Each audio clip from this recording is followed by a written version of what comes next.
Okay, today's daf we're going to be learning is Ketubot daf Ayin Vav. I will warn you, it's not a simple daf.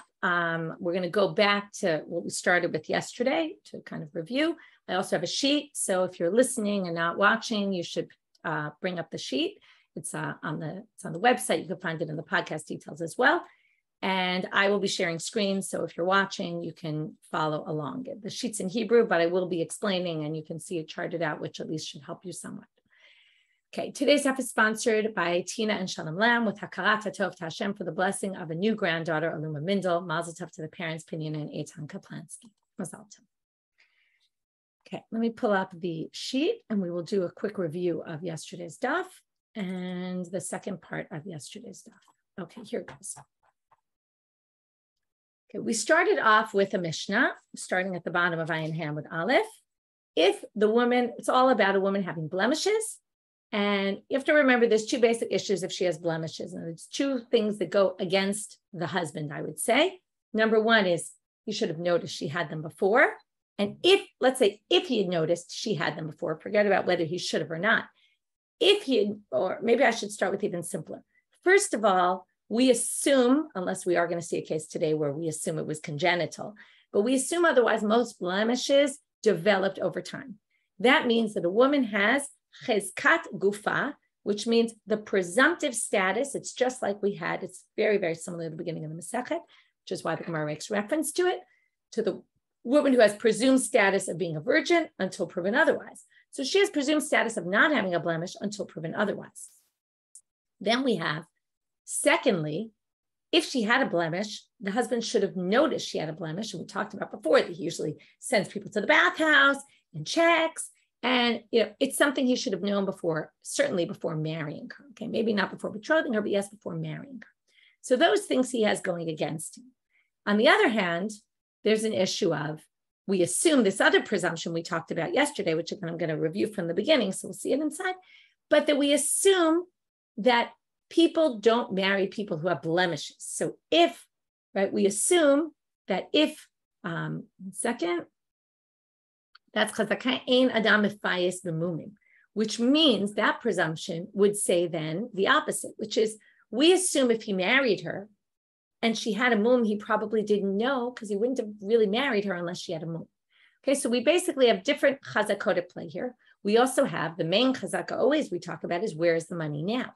Now in our Mishnah, we're assuming right now, although we might change this later, just to kind of throw it out there, that we're assuming that the issue here is the ketubah money, that the whole claim is the husband says, this was a mistake. I never would have married her had I known she had these mumim. He would, right, if he wants to basically say, I don't have to pay the ketubah, he would have to prove that the mum was before she was betrothed and that she duped him basically by not telling him. And therefore she doesn't get her ketubah money. Okay. So the money is in the hands of the husband. So he has the chazaka in his hands. So we're going to have a game really of who has what chazakas and all that. But the main thing to start with is that we have this Mishnah, and the Mishnah says it all depends on where she is when the issue comes up. If she's in her father's house, then the father has to prove that the blemish happened after the betrothal. And therefore, the husband has no claim. Because when he did the betrothal, she had no mum, and therefore you can't say it was a mekach ta'ud. It was perfectly fine. Nobody duped him, nobody anything. The blemish came after. But the father has to prove that. If he can't prove it, the husband is in the right. And to that, we said that seems to match Rabbi Yehuda, who basically could care less about the Yechezkel guf, because the Yechezkel guf would say the father's in the right. He doesn't have the burden of proof isn't on him. The burden of proof is on the husband to prove that, contrary to the chazaka, right? We assume presumptive status, she didn't have a blemish. We actually don't go by that. And that's Rabbi Yehuda who said the same thing with the virgin. Status of her being a virgin, we don't go by her chazaka. She has to be the one to prove it, right? We don't trust her. We trust him over her.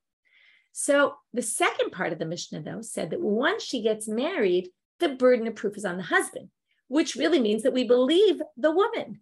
And that sounds like Rabban Gamliel, who says we believe the woman. So basically, it seems like the first part of the Mishnah holds like Rav Yeshua, and the second part holds like Rabbi Gamliel, to which Rabbi Elazar, answer number one, we're going to have three answers to this. We saw two yesterday. Answer number one is, yeah, Tavra, break the Mishnah into two. The first part, right, you viewed this as one unit. No, the first part matches Rabbi Yeshua. The second part matches Rabbi Gamliel. Very difficult to say that, but sometimes the Gemara answers that when they don't really have a choice, and that's the way Rabbi Elazar understands the Mishnah. We're talking about two totally different approaches, which basically means that if you hold by Rabbi Yeshua in general, then the father's always going to have to, the burden of proof is always on him. It doesn't matter whether she's in her father's house or in her husband's house. And if you're Rabban Gamliel, you're going to say the burden of proof is always on the husband, and that's what you're going to have to say. Rava says, no. I can explain the Mishnah according to the simple reading. And it's based on this interesting assumption, which is kan imtzi'u kan hayu. Now, when you look at the second part of the Mishnah, it actually makes a lot of sense to say that, because once she's in her husband's house, if he found the blemish there, the assumption is, if it existed before, he would have found it before. So it must be, it just happened now, right? This happens all the time in your house. All of a sudden you see something, right? And you don't know, was it here before or was it not here? I'll give you an example. I just did a small renovation in my house, and you start to notice all these things that are wrong in the house. Now, did I notice them before? Was it the guys who came to do it messed up something in my house, or was it existing before and you can't even remember anymore, right? So you say, if I never really noticed it before, it must be it happened now, and they were the ones responsible for the damage. I'm just kind of making something up, but you could imagine something like that. So if he finds the blemish only when it's now, when she's in his household, we can assume that that's where the blemish must have come. And therefore, if he wants to claim it was before, the burden of proof falls on him. If the blemish was when she was in her father's house, and now comes the part that Abai is going to question. If the blemish was found in her father's house, we assume it must have been a blemish from way before, right? Even if you prove, right? And that's no matter whatever time she's in Beit Aviyah and we find a mum, we can backtrack and just assume it basically weakens her chazaka that there was no blemish, because there was a blemish now, it was probably before as well. Probably happened under her father's guard, which could mean, right, this is the part that's a little harder to understand in Rava, why the logic would be, but it probably goes back to even before the betrothal. So now comes Abai and he says the following, and I'm going to read this with the words of the Gemara, but I'm going to use the chart instead of in the Gemara. This is all review from yesterday. Abai says, wait a minute, the wording of our Mishnah I didn't explain this well enough yesterday, so I'm going back. The wording of our Mishnah does not fit in well with what you just said. Why? Because if you assume that kan nimtzu kan hayu, then what does it say in our Mishnah? Once she moves into her husband's house, right, presumably gets married, habal tzarich lavi raya, he has to bring proof what? What kind of proof does he have to bring? Ad shalot titaretz. He has to go all the way back and prove that we have witnesses that saw this blemish before the betrothal. Okay? Now, that assumes, and I'm going through the chart here, and this is the words of the Gemara, that assumes if he can prove before the betrothal, he can claim it was a mekach ta'ut, it was a mistake. If he says, I have witnesses that say once she was betrothed, but still in her father's house, she had a blemish, that doesn't work. He can't use that as a claim to say it must have been there before the betrothal. Now, according to Rava, that's really all he needs to prove for his mekach ta'ut.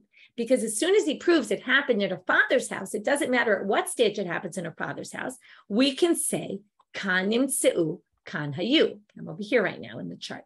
Kan nimtzu kan hayu. Once all the husband would have to prove, according to Rava, is she had a blemish at some point when she was in her father's house. And that's not what the Mishnah says. Because as soon as he proves sometime in the father's house, that would mean it must have been even beforehand, which would then mean it was even before they were betrothed, which would mean he could claim mekach ta'ut, but that's not what the Mishnah says. To which Rava answers, no. And it's a weak answer, and Abai is going to immediately question it. But basically, he's going to say that's because she has a chazaka working in her favor. If he says, once you were betrothed, that wouldn't work, even though generally we would say, kan nimtzu kan hayu, because the ikalamemra chazaka ein adam shoteh bekos elem kim bodko.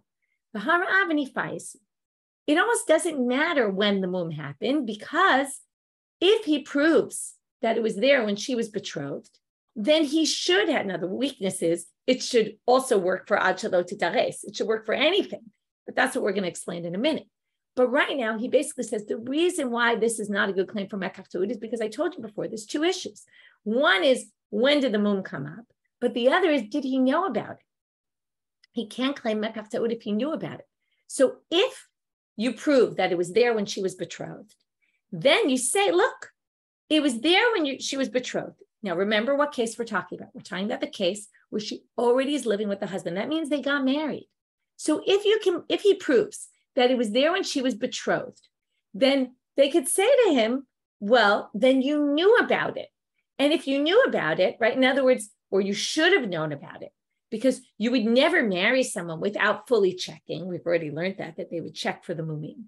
And you must have seen it. You must have known it was there, and you married her anyway, which means you can't claim this was a mistaken transaction. Because again, mistaken transaction could be one of two reasons. Either you didn't know about it, right? Or I should say, against the mistaken claim. In other words, either it happened after she was already betrothed, and then it's your fault, tough luck on you, because it was a good mekach when the kiddushin happened, she didn't even have the blemish. Or you say you can't claim mekach ta'ud because you knew about it and you married her anyway. So you must have known and you must have decided on marrying her anyway, so you have no claim. That's what Rava says. To which Abaye says, Ihachi, I'm still in yesterday's talk. Ad shelo titares nami.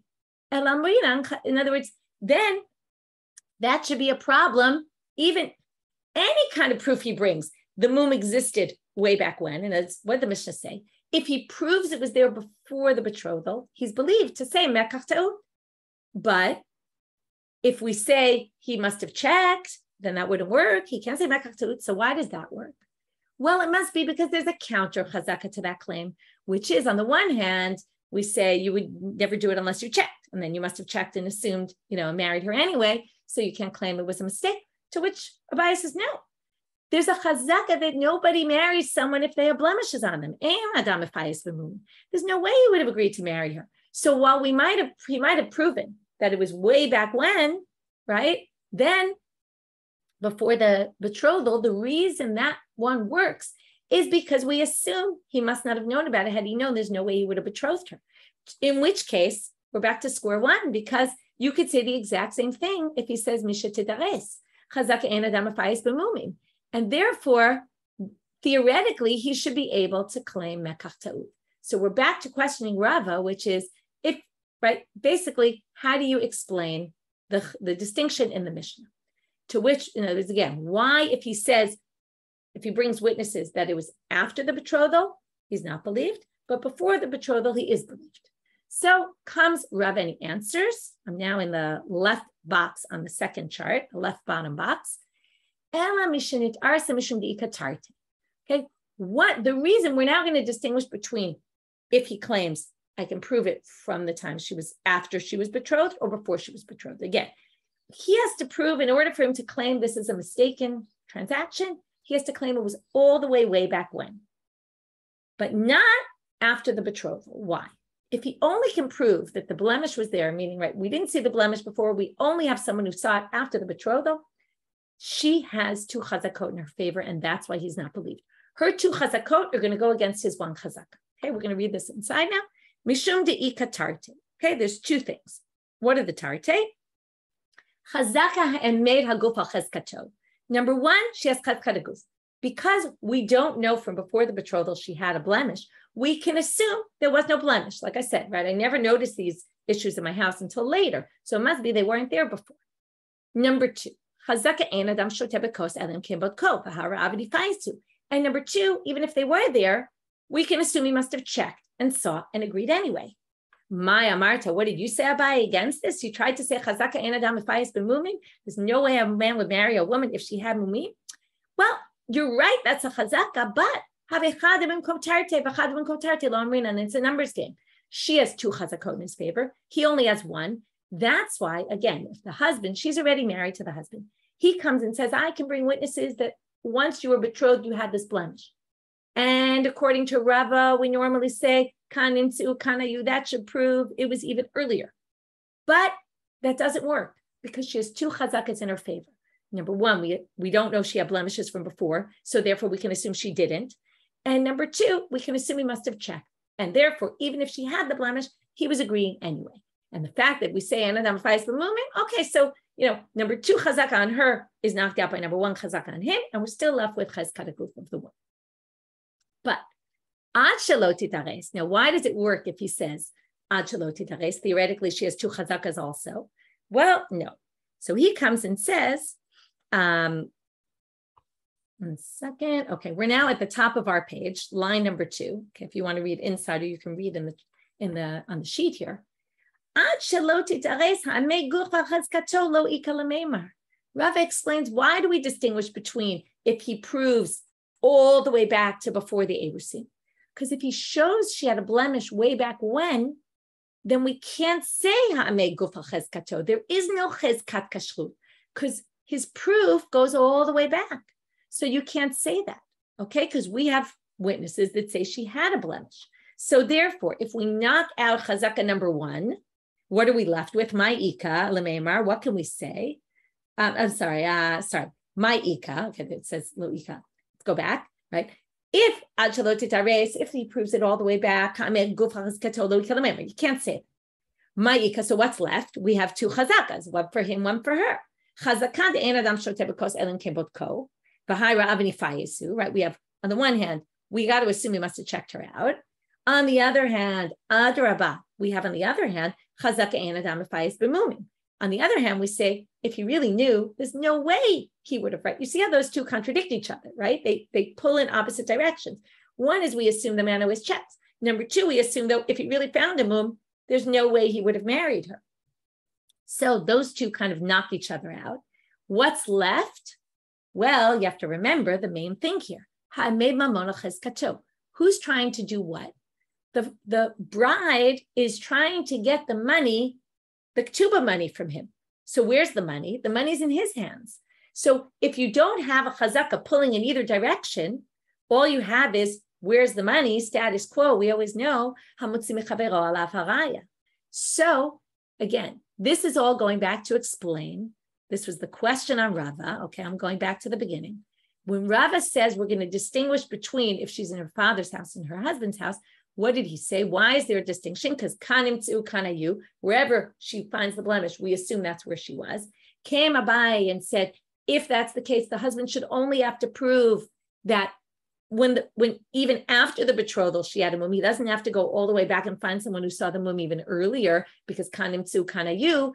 To which Rava comes up with a distinction between the two cases. No, if he proves all the way back to the Erusin, before the Erusin, she loses her Yechezkel guf, because we have a very early proof that she had a blemish. So she doesn't have a Yechezkel guf in that case. In which case, again, any chazakas neutralize each other. Those 2 chazakas we saw, we're left with leave the money in the hands of the husband unless proven otherwise. And that's why he is believed when he brings witnesses to there. But if he brings witnesses that only say Mishanit Arsa, then she has 2 chazakas in her favor, and therefore the burden of proof relies on him in order to keep the money in his hands. Okay, and that's how Rava explains this contradiction.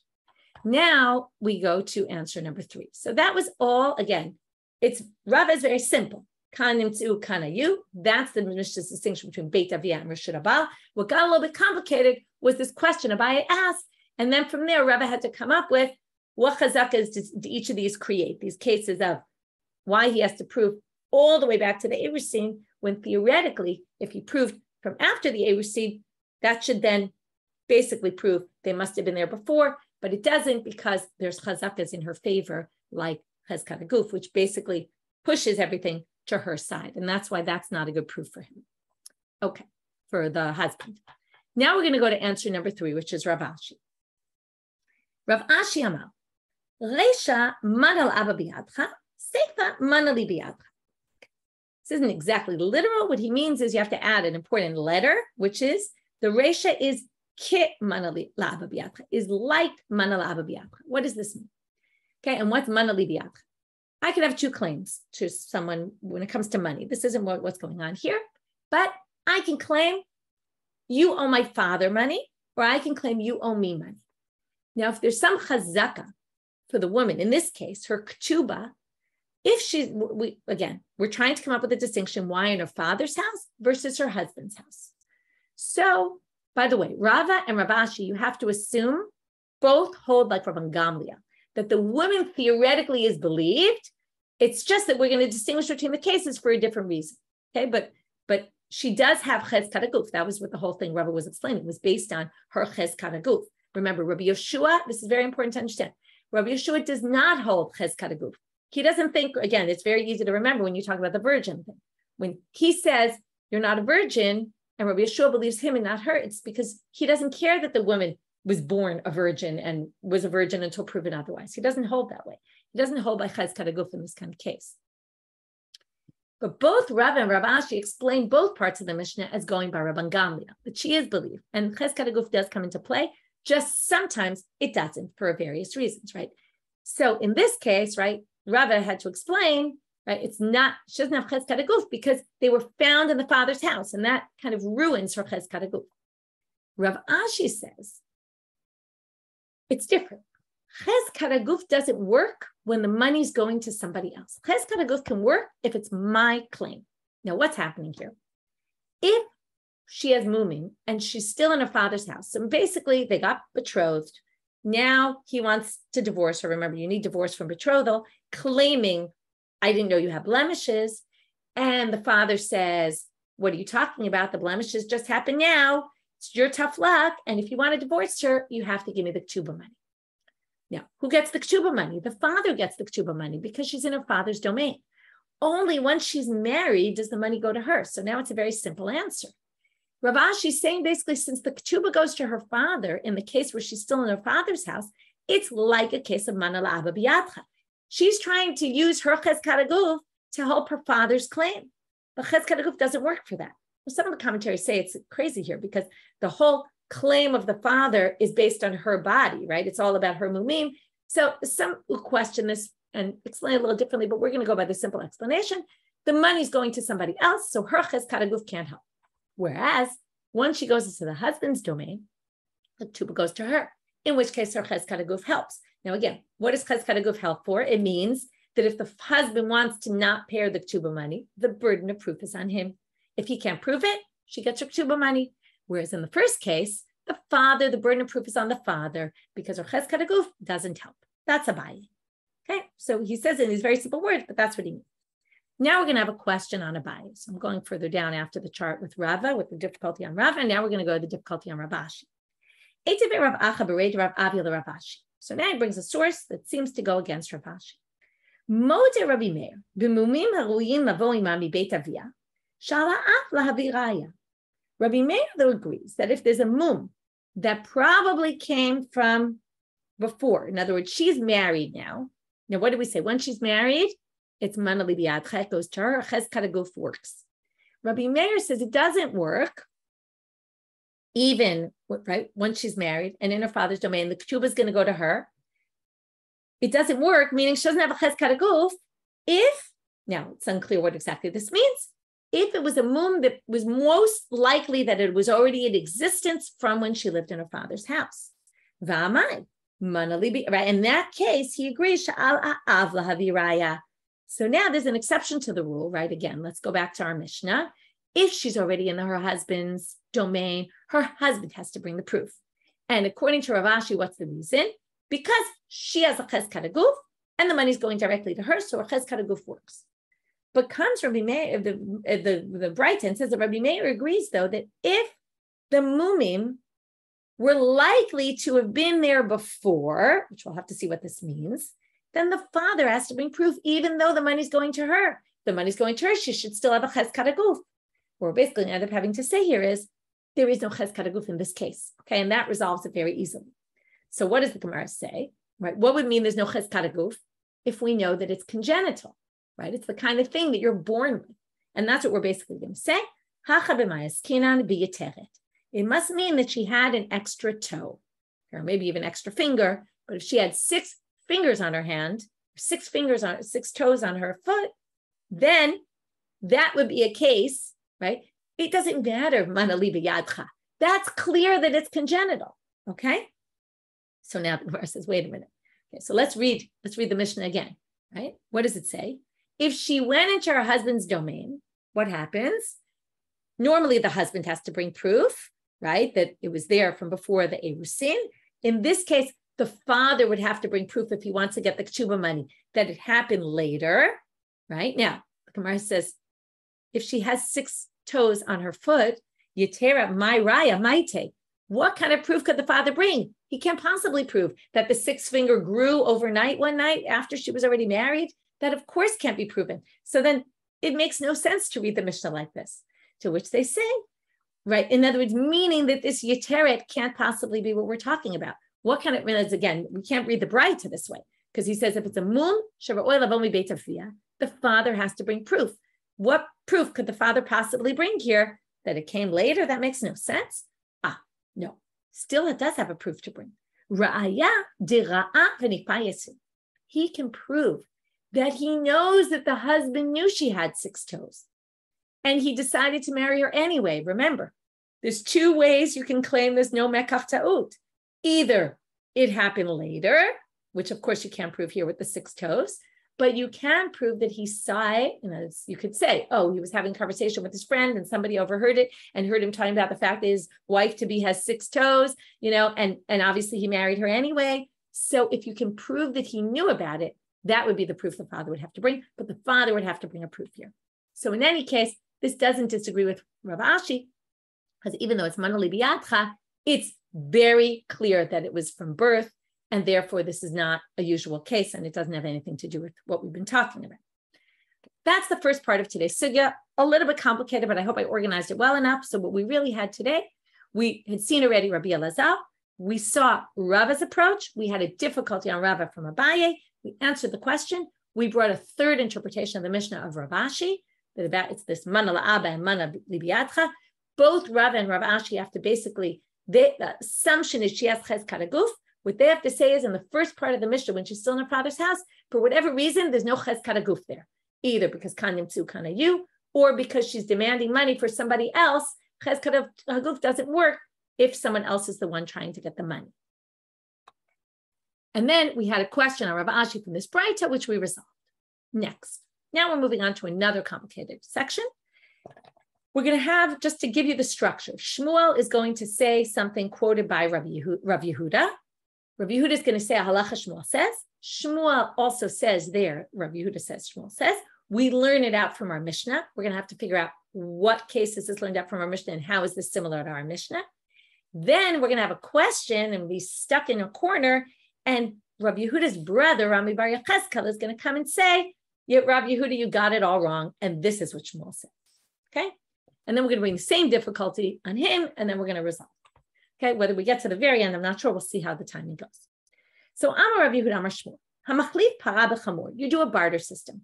I trade my para for your chamor. Okay? So I own the cow, you own the donkey, and we're going to switch. And I'm going to give you my cow, and I'm going to take your donkey. What happened? Mashach ba'ala chamor et hapara. Okay? I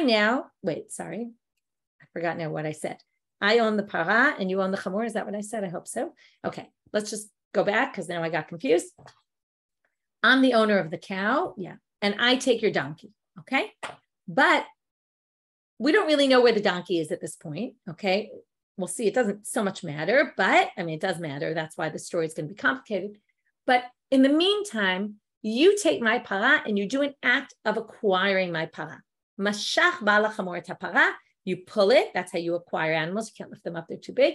You pull my cow, and with that, you acquire my cow. Now, assuming everything's fine, that is acquiring my cow. At that point, if anything happens after that point, like, for example, which we're going to see, my donkey dies. The donkey I just purchased, your donkey, which I just purchased, dies, it's my tafla.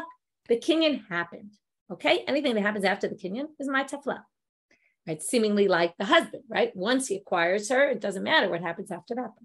Let's see where they're going to be a little similar.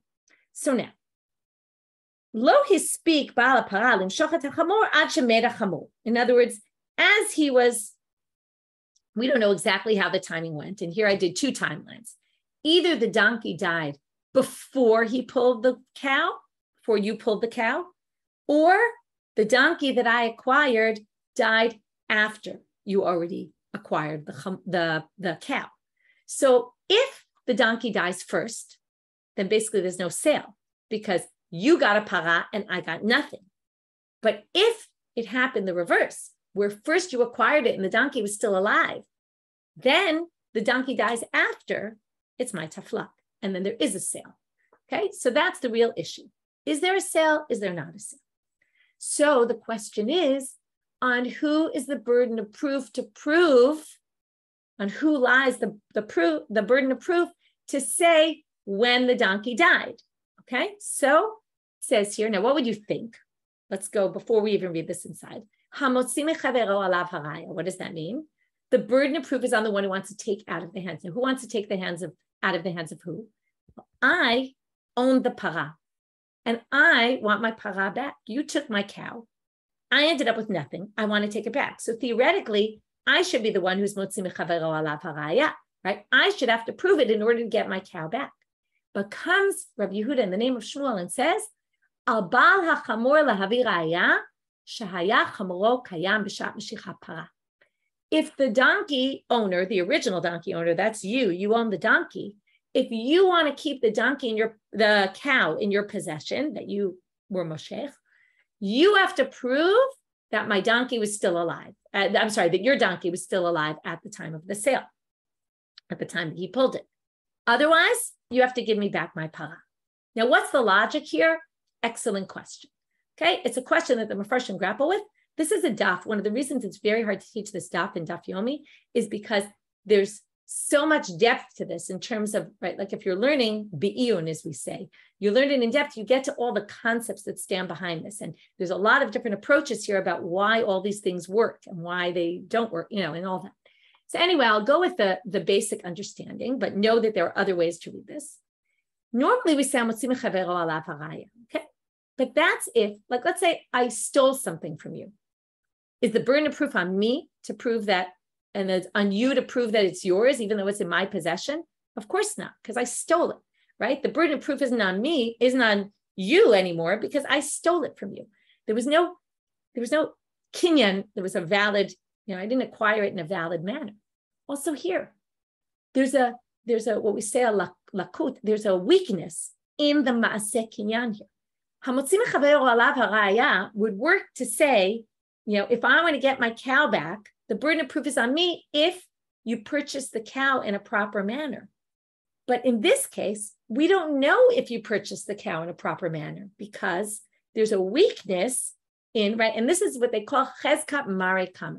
It means that when there's a weakness in the maaseh kinyan, and maybe it wasn't even a proper acquiring, then it defaults back to the original owner. So we're fighting over the cow right now. Well, I'm the original owner of the cow. So until you can prove otherwise, the cow is really mine, even though technically right now, the cow is in your domain.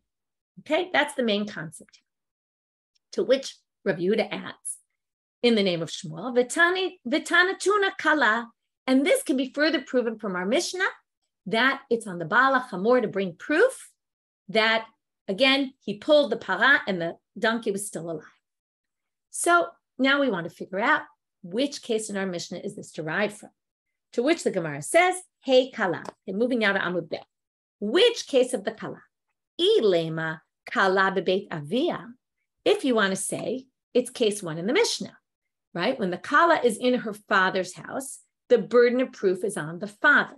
Okay, now, what's the problem with trying to make this comparison?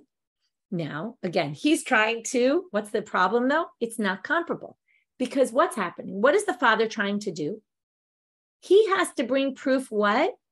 That the husband, it was a good mekach, right? That she was only became blemished after the betrothal, in which case he wants to demand ketubah money.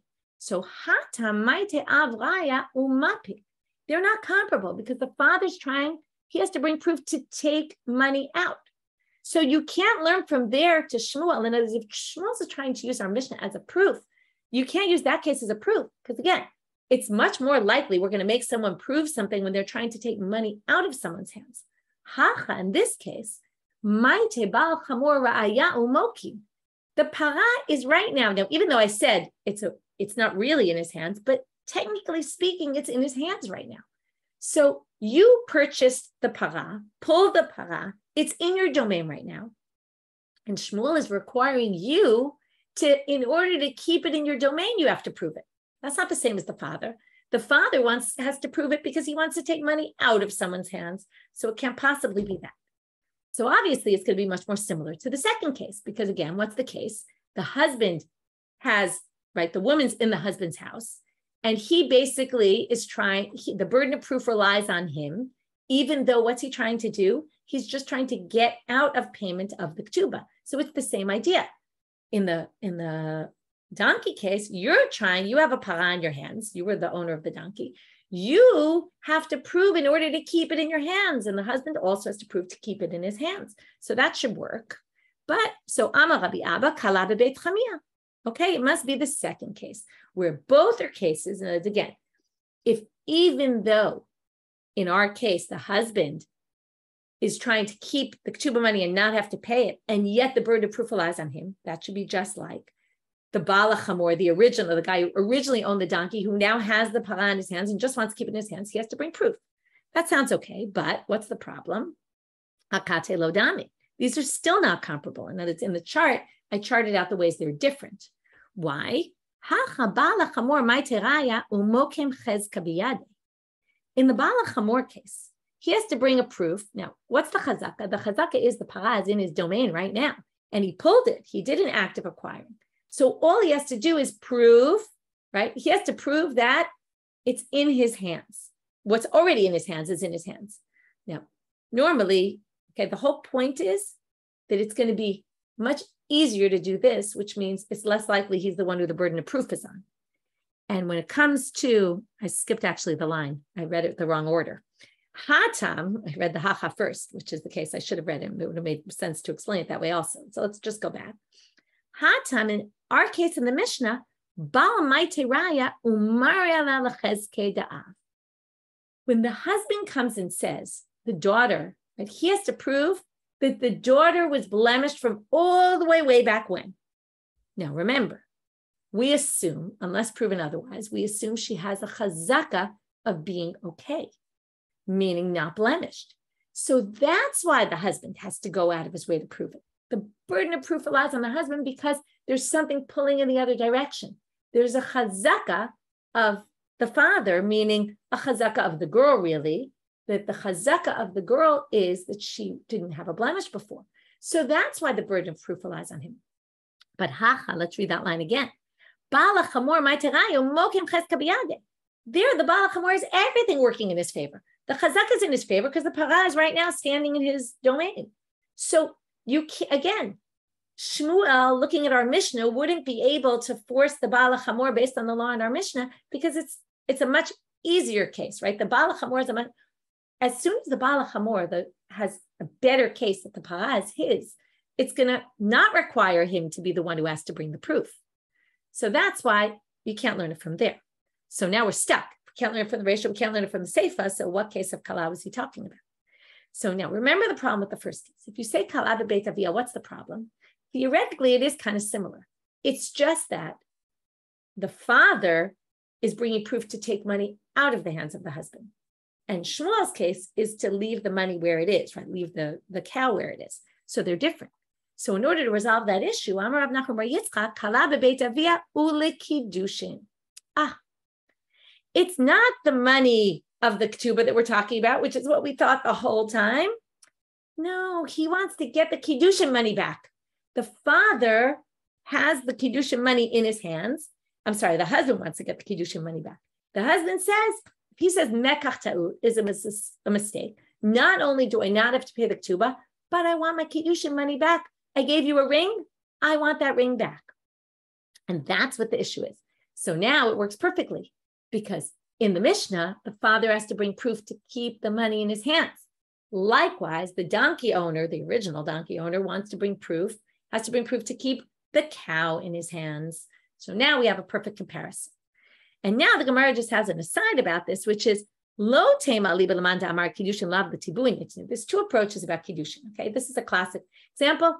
Let's say, okay, in our day it's different, but I'm going to use an example from our day. You get engaged, you get a ring, and then you break the engagement. You have to give the ring back. Okay, So I don't know what you would all say. Probably yes, you should give the ring back. But right now, in this case, it's much more serious because it's halachic betrothal, right? It's not just a ring, right? Our rings are symbolic, but halachic betrothal, right? Let's say you're under the chuppah, you get the ring, and then a minute later you decide to break the marriage, okay? Right after harat mekudesh ali. That would be a better example. Do you have to give the ring back? So there were two approaches to view kesef kiddushin.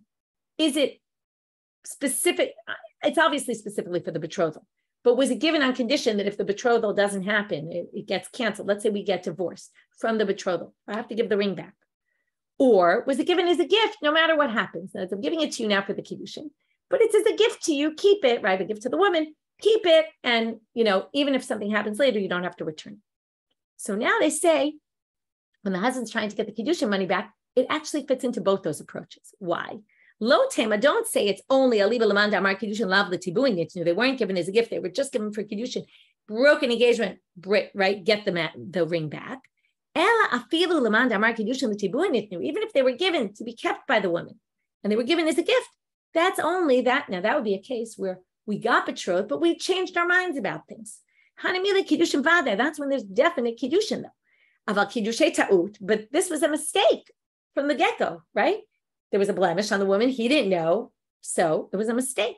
Then, so then, even that case, again, the husband can always get back money, only if he brings proof though, right? And again, here's the proof. The father has to bring proof to keep the money in his hands. And that works in with Shmuel. It's the same idea. Now I charted out here Rav Yehuda in the name of Shmuel, and we're going to get to soon Rami bar Yechezkel, but we're going to basically have, so again, to review, the Baal HaChamor has to bring proof in order to keep the Parah in his Reshut, which is just like the ratio of our Mishnah, that the father, in order to keep the Kesef Kiddushin from the husband claiming, I get the money back, he has to bring proof that she, didn't have a mum at the time of the betrothal. Now the Gemara is going to bring a difficulty from a braita about a treifa. Treifa is when you find, you slaughter an animal and it turns out it was sick. So in this case, we're going to have the owner of the animal and we're going to have the person he sold it to, the butcher. And the butcher does the shechita and he finds something inside. And the question is, was it from before or was it not? And therefore, can he claim it was a bad sale because you sold me a treifa animal? So we're not going to get into all these details. I'll do them quickly because they're not really germane to our discussion. But if you have a needle, that there's 4 stomachs in the animal, if it's in the middle, the thickness through, it permeates, right? So when you slaughter, you find this needle inside, which is in the second stomach, the beta kosot. If it's mitzad echad, it's poking out only on one side, it's kshera. It means the animal wasn't a treifa. Treifa means it was going to die within 12 months. Mishnei stadim, treifa. If it went in one side of the stomach and out the other side, then it's a treifa. But even then, nimtzala koretam, if it had blood, biyadu shu lifnei shchita, then you know it was before the slaughtering. Lo nimtzala koretam, but if there was no blood, biyadu shu la'achar shchita, if there's no blood and it pierced through both sides, it came there after you slaughtered it. Who glad, this is the important part for our purposes. Who glad piyamaka, it started scabbing. Okay, so there was blood and it scabbed. You know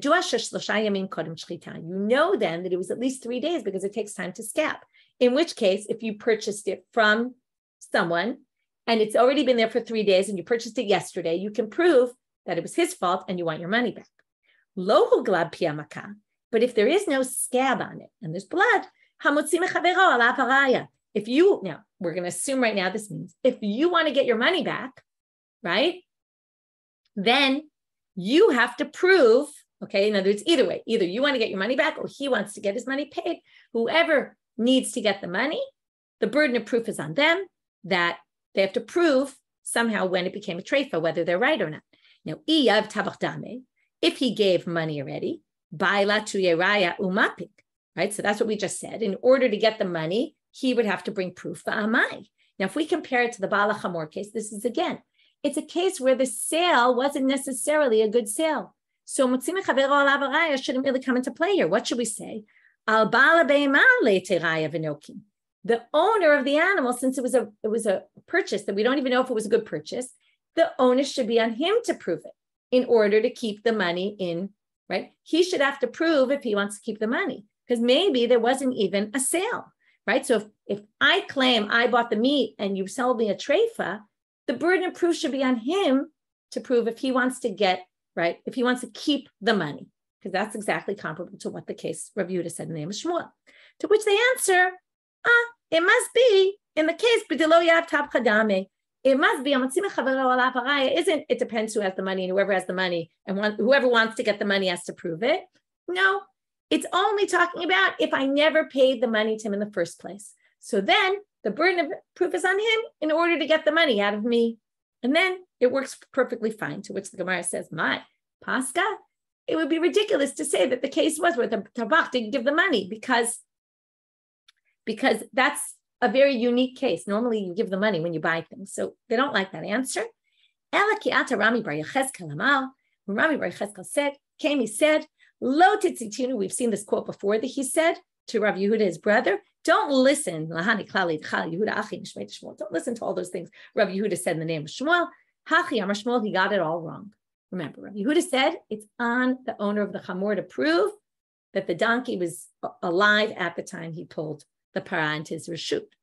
But he says the opposite. Hachi Amar Shmuel. This is what Shmuel said.